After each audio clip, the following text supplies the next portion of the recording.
So, ever since I started the channel, I have been getting more active on different platforms in the exjw community and posting. I came across this Facebook group called Nobody Asked Us to Do This, an ex-Jehovah's Witness group, and I started posting there. When I was checking my content, I found some really old posts and I was reading back at all the comments, everything that I posted, and it was bringing me back, and all of the memories were just flooding. And I was just like, I think this is really good for me to share with everybody because it shows how much I have grown up, how much I have moved from a really dark place and an empty place, lost, lonely, alone, scared, just so many negative emotions in my life at that time, and how much I have moved forward to where I am today. That's really beautiful to show. It also helps me to see that it is possible, to never forget that we're always going to be on this journey, even though we come from this cult, from this religion, even though we were born that way and we didn't really have a choice. We have a choice now. And as adults, as soon as you wake up, whatever age that may be, you have the choice to change your life for the better and do what you want to do. And if we can do it, you can do it too. Let's go right into the first post.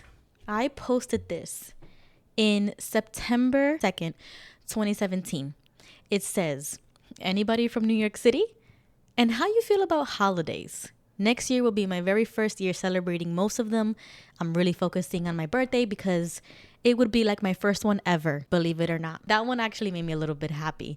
I was like, wow, I remember when I was thinking about celebrating my birthday.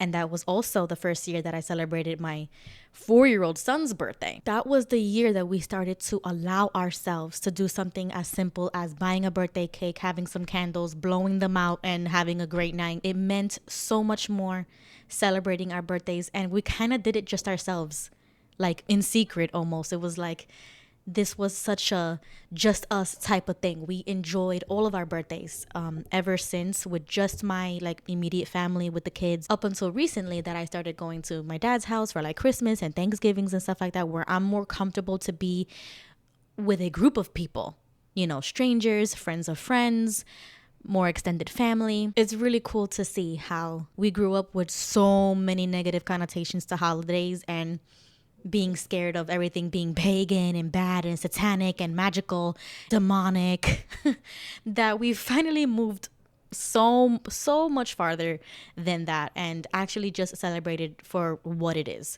A simple birthday, a simple trip around the sun, and you're a year older now and just enjoy yourself. So that post kind of made me happy. Now the second post, it gets a little bit more serious from here on. My second post is posted on September 22nd, 2017, and it says, Part 1.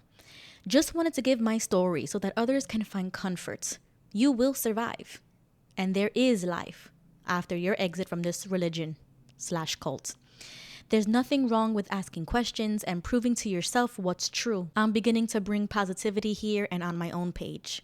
So here's the beginning of me as a Jehovah's Witness. Both of my parents were baptized.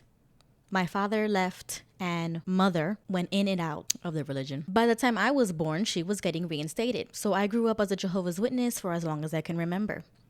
It started getting really serious when I was 9 years old. Having trouble in school, Kingdom Hall members were really like family. So all of my time was dedicated to service, meetings, commenting, participating in Bible studies, and trying to keep good association. Being a good example for other witness kids was my primary goal, as my mom was always a pioneer at given times. 10 years old, I wanted to get baptized, and it was heavily encouraged. Went through the questions with elders who knew me from very young, and it was actually something I was happy about. I had a huge support system, so I felt really good about it. After baptism, things turned for a stricter turn. Regarding my disassociated father, I was counseled to limit contact. Since he wasn't in the home, we already had limited contact.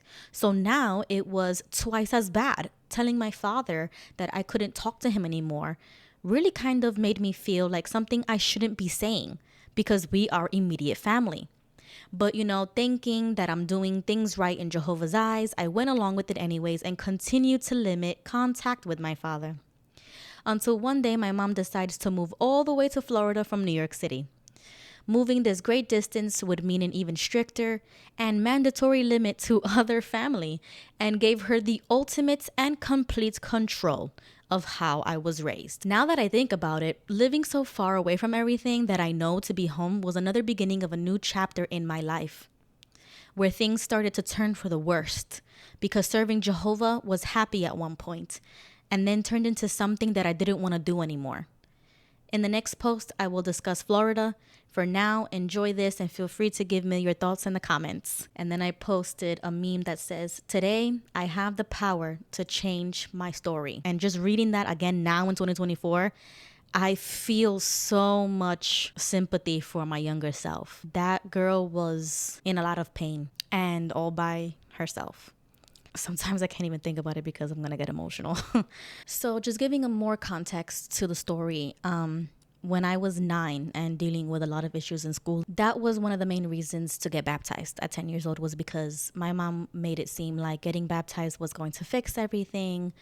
You know, dedicating your life to Jehovah, dedicating your life to God was the ultimate cure. It's going to make you feel so much better knowing that even if Armageddon came tomorrow, you would be saved and you would be fine. And everything else will fall into place because you're doing God's will. As long as you're going out in service and doing everything that you're supposed to do as one of Jehovah's Witnesses, then you will be happy. And that is the lie. Just because you're serving God doesn't mean that you're never going to be depressed. That doesn't mean you're never going to have anxiety. You're still human. Like, bad things are still going to happen. But as a child and being indoctrinated from birth, that's what you're told is the truth. So when you grow up as a Jehovah's Witness from birth, you don't grow up with the correct perception of the world and how the world works and what to do when real bad things happen and how to seek the right kind of help, because you're raised to go to the elders. It's to just go out in service. It's to just pray to Jehovah and everything will be fine. So when all of these bad things started happening to me, waking up, we don't know what to do. And it's so hard because you don't have anybody to talk to. So I remember the feelings of writing this post, and I think to myself, like, wow, I don't know what I would have done or what would have happened if I never reached out to a community that I didn't even know existed. I'm like, am I the only one? Because you don't know, because at the time you are the only one who's speaking out against the 99.9% of your community and your family. You're the only one saying something that goes against the narrative, and you're scared and you don't know what to do. So I didn't know that the exjw community even existed. That's how scary it is, because you're leaving everything that you know and you don't know what's out there. The only thing that you know that is out there for certain is Satan. That makes you scared. And that's why I know how hard it can be for anybody being mentally awake and still physically in, because they are stuck. And I feel so bad for those people in that position. But once again, if I can do it, you can do it too. So then I go into talking about how, I moved away from New York. At the time, that was super happy. It was like moving to your favorite vacation spot and staying there for years. Like, Florida was the vacation destination for for Northerners, especially New York. We always used to go to Florida to vacation. So it was like moving to Disney World. What 10-year-old kid doesn't want to live in Florida? It wasn't until I grew up that I realized that my mom literally ripped me away from my entire family. We don't have any family in Florida. I did not understand that moving away meant that's permanent, and you're leaving your cousins, your family, the only other people that I could associate with, because I didn't have friends outside of the religion. And my cousins at the time were in the process of being converted to Jehovah's Witnesses. And those were the only cousins that I could hang out with. And I was an only child. So I don't have any brothers or sisters that I can be with. So when my mom moved, it was literally taking me away from everything. At 10 years old, you're not going to comprehend any of that. So I spent most of my childhood in confusion. Now I understand how emotionally draining that was, is telling a young child to distance herself from her own father just because he's not in the same religion, just because he faded, literally just faded, never spoke bad about the religion or anything. But just because he wasn't in good standing, that meant that I had to separate myself. So even though we could hang out and he had the legal right to pick me up every other weekend, it was almost as if you're being polite with your own father. You're being nice. You're not really being yourself or being a kid or saying the things that you really want to do or anything. You're just being good all the time. It's like an act. My mom would start noticing deeper bond. She would always remind me that he's disassociated and I can't start having these attachments because you don't want to hurt yourself at the end of the day knowing that he's not in good standing. So if Armageddon did come, he's not going to make it. So you don't want to grow attached to somebody who's not going to make it to paradise. And that's kind of sick to tell to a little kid. So I go into the comments and I see that I wrote a part 2 and I was like, oh, part 2 says, Florida really opened my eyes to a whole different life. And what I didn't expect is to find the same problems in the world to be in the Kingdom Hall. The congregation is all white and very few of other races. Believe it or not, that was the first time I felt discriminated. Being from New York City, there's so much diversity that nobody made you feel like they were better than you. But in the hall, it was very much apparent that you were different and took a long time to actually be invited or being picked on to comment. Even field service people had their plans already, and we were always left with the few that weren't in their cliques. There was so many cliques, it was bad. And most of the elders were related in some way. Like the whole congregation was a family. It was crazy, but made sense why they stick to themselves and made you feel left out. I literally had only one friend, and she was considered bad association because she was only an unbaptized publisher, and because they missed a lot of meetings and had an unbelieving household member. The list goes on, but she was the sister I never had. She was a real friend. I was constantly being told to widen out, and I hated it because you would feel the burn over and over of not being welcomed. So I gave up on that and just stood with my best friend. When I put my foot down to keep my best friend, now they tried to make me police her and tell her things. It was irritating. Sensitive subjects that a mother would discuss with you is typically what they wanted me to do with my friend. And I refused, like I'm not her mother. It was a downward spiral to where I am today. And you know that one friend and I were friends for 7 years that I lived in Florida. And even though we don't talk every day, we still check on each other from time to time. That's what I got so far. When I remember more details, I'll comment here again. That was 6 years ago. Unfortunately, me and that friend have lost touch. I assume it's because a lot of people have rumored that I'm an apostate since like 4 years ago. Because before I did all of this YouTube stuff, I had a podcast. I was posting on Facebook a lot of negative stuff about the religion. And so I'm sure she heard about that, because most of my other friends in the same group of friends have told me, we just heard that you were an apostate. And I was like, well, that's crazy because nobody talked to me. Nobody asked me any questions. And I would have told you that that's false. They kind of just formed their own opinions about me and just never spoke to me ever again. And so hopefully one day I will be able to go back to my hometown and reconnect. All of those memories, it hit me like a truck. I remember that. It didn't matter whether or not you were Jehovah's Witness.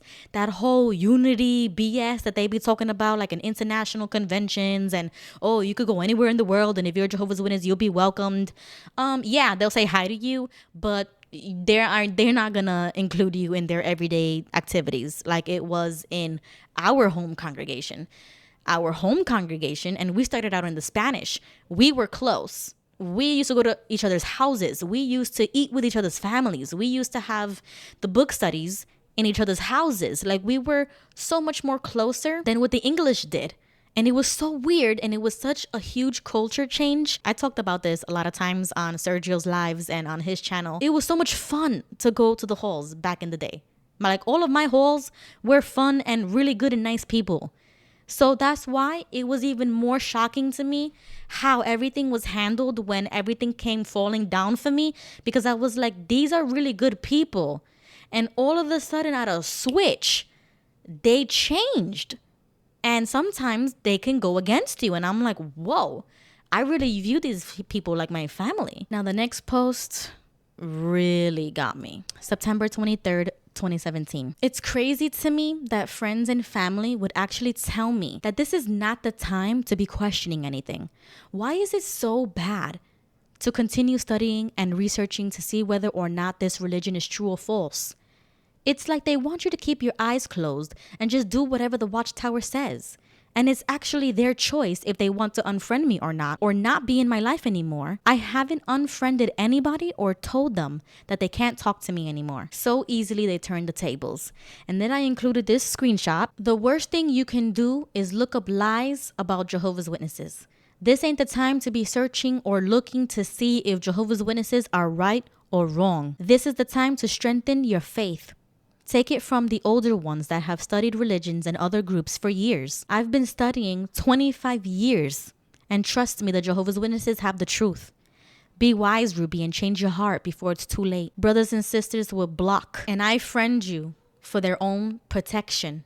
It's your choice. So insane that somebody would write that to me, but then again, my family has told me so many crazy things that it's like, of course he would say something like this, you know? I bet you anything you guys feel the same way I do.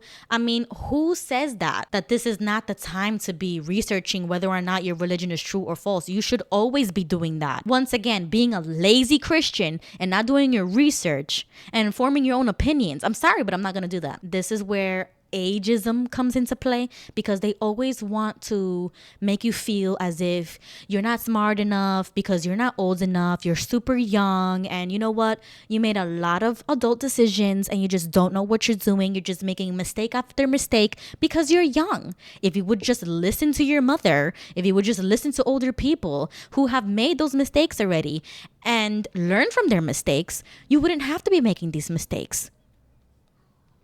I'm sorry. Sometimes people have to go through it themselves to see how it really is. Sometimes you have to experience this for yourself so that you can realize that this is a cult, that this is fake because of how they treat you when you start asking questions. All of a sudden, you're the devil for asking a question, for researching, for speaking out against something that you don't agree with. Now you're the bad guy? No, I'm sorry. That post got 125 comments. I couldn't even believe it, because 6 years later, I'm checking on this and I'm like, whoa. I'm just going to read my own comments. So one comment that I wrote in reply says, the most troubling thing is that my mother tried to insinuate that I must have postpartum depression because I just gave birth 2 months ago, and is telling me that that's the reason why I'm going crazy and lashing out a rebellion on Facebook. You don't know how offended I was by that. So just because I so happened to have a baby 2 months ago at that time, and I started questioning my faith and doubting things and finally being vocal about it, now you're going to claim you just have a mental illness. You just have postpartum depression, and that's why you're questioning your faith. You don't actually really feel this way. If you just come to your senses, if you just wait and just come to your senses and talk to an elder, you're going to feel all better. I can't believe you would say something like that. Like, you would really discredit me like that. You would really put me down like that. Always use every excuse in the book. They use everything that they can to say that this is not coming from you. This is not your ideas. This is so out of the blue. Like, this is not you. You're not acting like yourself. You must be depressed or something, or you must be mentally ill.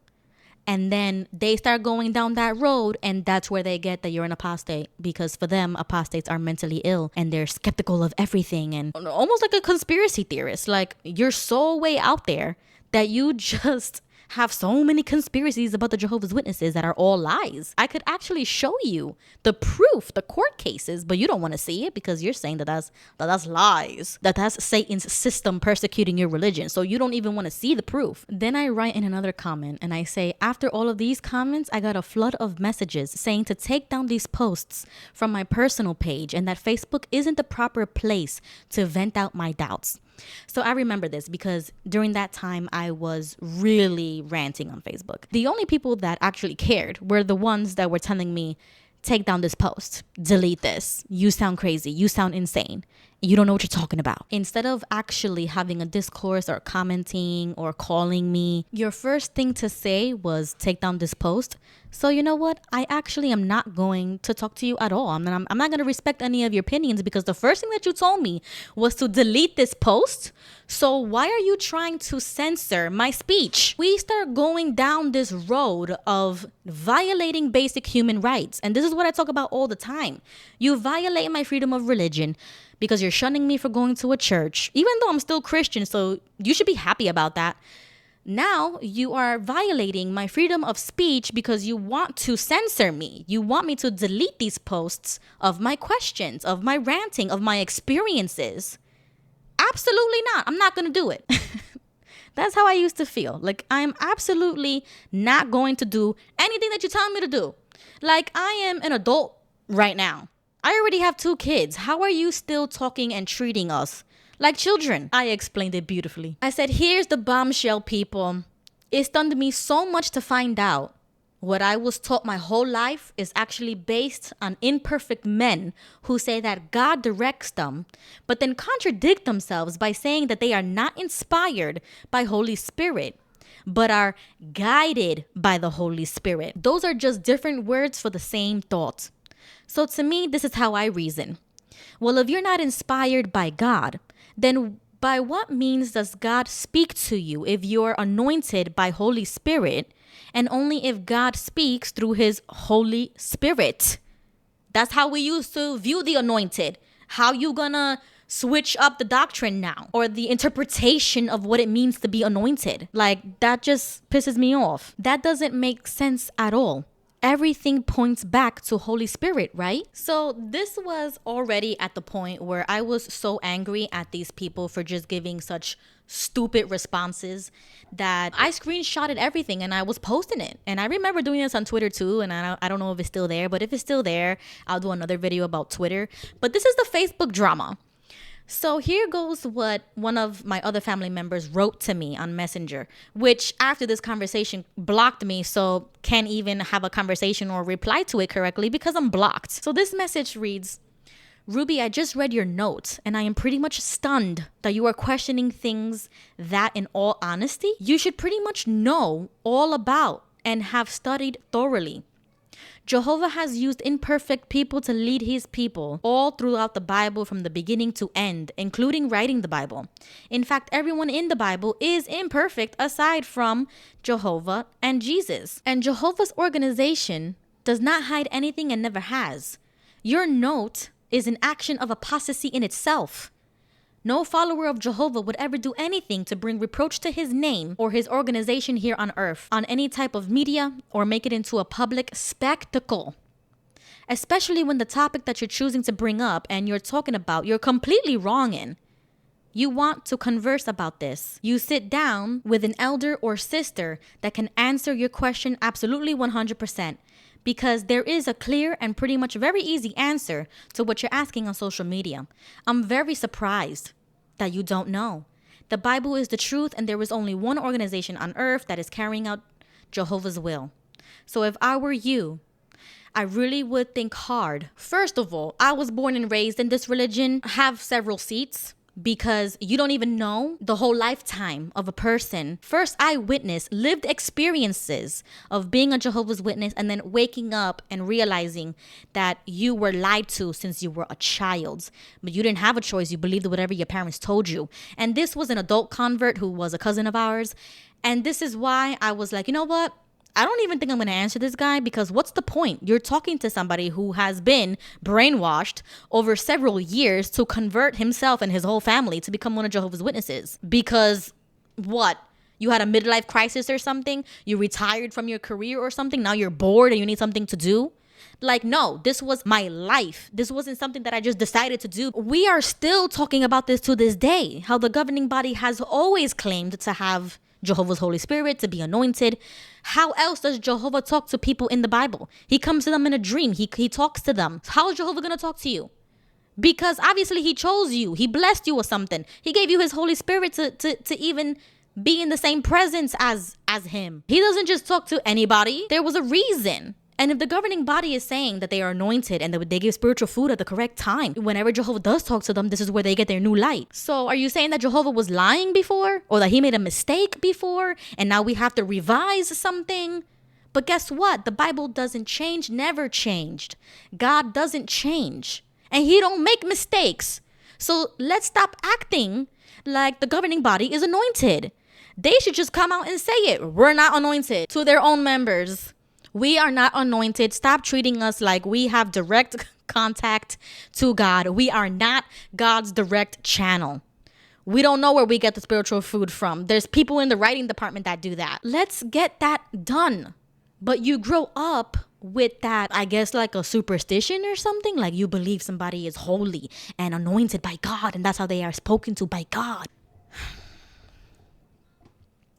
They give the perception that they are carrying out Jehovah's will because they are doing certain things that some scriptures say, to go door to door in twos or something. So you nitpick certain scriptures to make it seem as if you are the only Christian organization doing God's will here on earth. No, you're not. Now, here's a good post that I have here. I use an analogy. I said, only God can judge us for what we do, and he understands our imperfections. The best way I can describe how I feel is in a scene from the movie Selma. When Martin Luther King Jr. goes to the White House and speaks to the president, he is urging the president to publicly recognize the injustice that was going on with the African Americans in the South. And then the president goes on to explain to him that he doesn't have the power to do that at the time. And Martin goes on to say to him, but sir, you're the president. The president advised Martin to tell his people to calm down and to stop the protesting in the streets.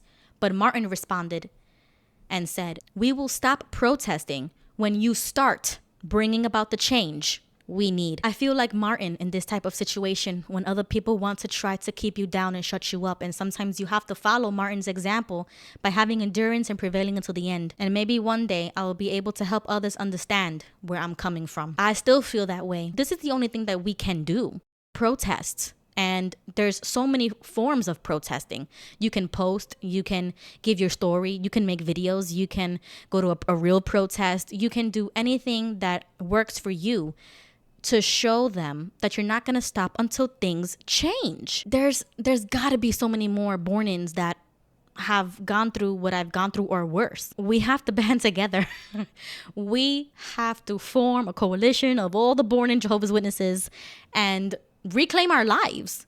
We have to rebuild everything. We have to start from the bottom, from scratch, and build an identity and learn who we really are.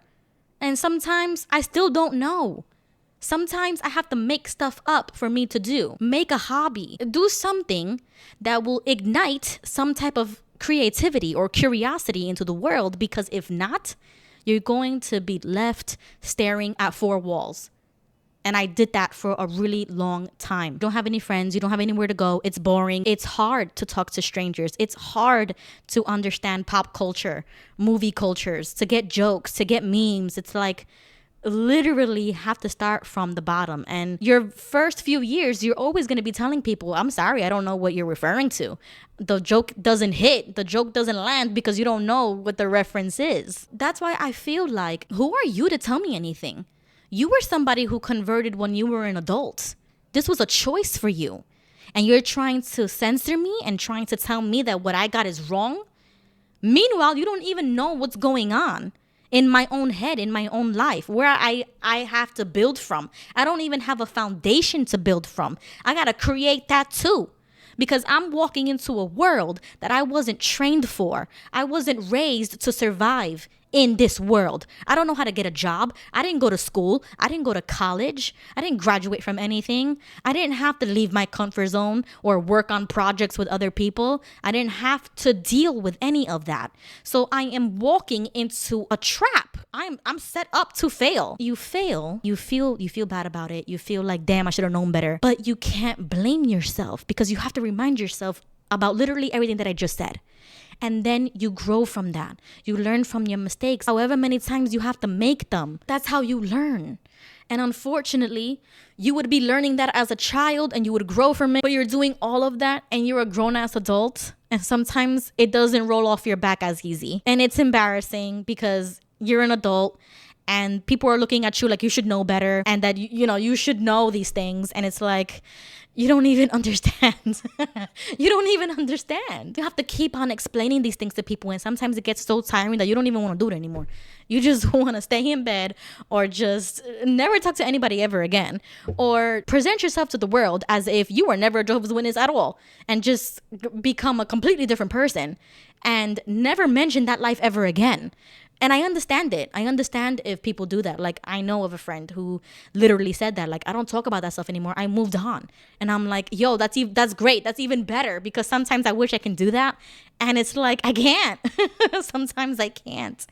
So I rather use that energy and pump it right back into my own community, because I know that there's going to be thousands of other people who are going to be thinking the same things that I'm thinking, but they can't formulate the words or know how to explain themselves or navigate life and stuff like that. And I'm like, okay, look, I did it. I tried it, made mistakes, whatever. I'm going to tell you what happened to me, but go ahead and make your own mistakes, because I know you have to learn for yourself. But I'm going to let you know how it is out here and how I did it, because I had to do it as a teen mom. I had to do it as a young mom. I had to do it as a 17-year-old married person. I had to do it later on with 3 children by myself. I had to do it whether I liked it or not. I had to live and I had to grow, not just for myself, but because I had 3 people, like 3 individual people under me that I had to take care of. And I cannot let this baggage ruin the childhood of 3 other people who are going to grow up to become adults just like all of us. And I don't want them making videos in the future talking about how bad of a mom or how bad of a person I was. So I am at least going to try everything in my power to not let that ruin somebody else's childhood. And that experience should be different for them. I am trying my best to completely give them a childhood, a leg up in life that I didn't have. And that meant sacrificing my own young years and having fun or going out or anything like that, because you don't live for yourself anymore, even though you try, because you have to live for them. And sometimes that's what being a young mom is. But you don't understand that. You don't get that, because you're like, you're just taking care of this baby, but you don't understand what it actually means to take care of somebody. Like, they are people. They have feelings too. And sometimes it's hard. And I don't know why I'm getting emotional, but every single time that I talk about this, it hurts, because nobody understands that sometimes. Only another mom, only another woman would understand that. And you have to push through that. You have to grow even with that. So it's like you're growing up at the same time as them. You're enjoying the same things that they are enjoying. It was a long time for me to realize that. Like, I used to resent being a mom. I used to hate it. But then I realized how blessed I am, because I don't think I would ever have children if I wasn't married, or for the things that did happen to me, I don't think I would ever have kids. But I had to let go of all of that and just be grateful that I have them. So anyway, guys, I'm going to leave the video here, and I guess I'm going to have to do a part 2 because there's other posts. And I didn't even think it was going to hit me this hard, but it really did. So I'm going to catch you in the next one, and thanks for watching my videos. I hope that this does help somebody. I hope that another young woman, another young mom can understand that and, reach out to other moms, because I didn't have that opportunity. And I had to do it alone with a lot of anger and bitterness. But I'm over that now, and I have grown so much, and so many things have changed with such a short period of time. Once I changed my mindset and my perception of everything and how I dealt with everything changed for the better. And I hope that happens for you too.